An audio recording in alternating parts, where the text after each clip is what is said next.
clay Emmanuel Chúa lôi vã đông bờ clay con bờ ngài ôi sự mềm mưa cỡ đây bu tam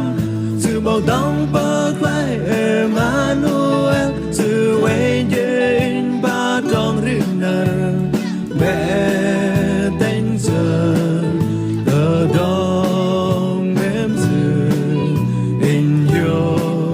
hỡi Emmanuel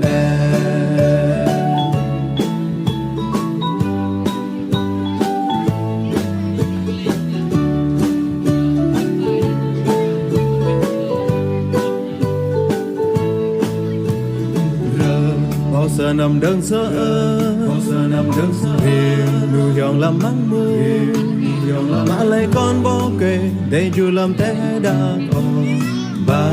cờ trong em trong bờ ra rằng để grau Emmanuel sự lấy hờ đai bờ hơi chẳng tan tôn ai dừa ôi tờ trong em tìm ra rồi tờ trong não lưng sự bao đông bờ clay Emmanuel Chúa lôi vã đông bờ clay con bờ ngài ôi sự mềm mưa cỡ đây bu tam sự bao đông bờ clay Emmanuel sự quay trên ba trong riêng nở mẹ tên giờ ở đông em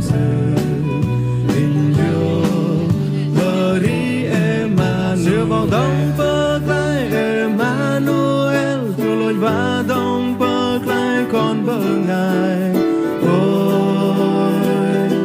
sự mềm mưa cỡ đây